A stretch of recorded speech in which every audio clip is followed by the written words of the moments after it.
मराठी कथा कहाणी HMVची जगप्रसिद्ध रेकॉर्ड कंपनी HMV सर्वज्ञात आहे. HMVची रेकॉर्ड जर पाहिली तर त्यावर करण्यातून येणारा आवाज ऐकणाऱ्या कुत्र्याचं चित्र त्यावर असतंच.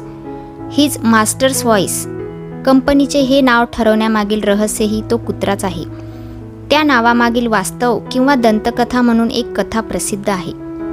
या कथेतील कुत्रा अत्यंत इमानदार, प्रेमळ आणि त्याच्या मालकावर प्रेम करणारा असा होता. लंडन शहरात 10व्या शतकात हा निप्पर कुत्रा आणि त्याचा मालक राहत होते. कुत्र्याचा मालक वारला आणि कुत्रा अगदी सैरभैर झाला. त्याने अन्न पाणी सोडले. मरणासन्न अशी त्या कुत्र्याची अवस्था झाली आणि कुणीतरी त्या कुत्र्याच्या गायक मालकाच्या आवाजातील गाण्यांची रेकॉर्ड लावली. मालकाचा आवाज ऐकून मरणासन्न कुत्र्याच्या शरीरातील रक्त सळसळलं.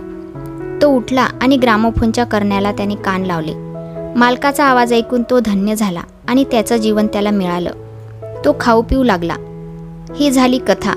कोणी असंही म्हणतात की एका चित्रकाराने ही कथा ऐकून ग्रामोफोनच्या करण्याला कान लावून ऐकणाऱ्या कुत्र्याचं छान चित्र काढलं आणि त्या पेंटिंगला हिज मास्टर्स व्हॉइस असे नाव दिले.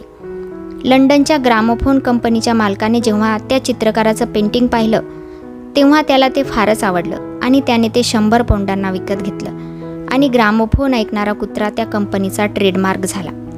ते पेंटिंग आजही लंडन येथील HMV कंपनीच्या ऑफिसमध्ये ठेवले आहे असे म्हणतात. Please subscribe my channel and thanks for watching.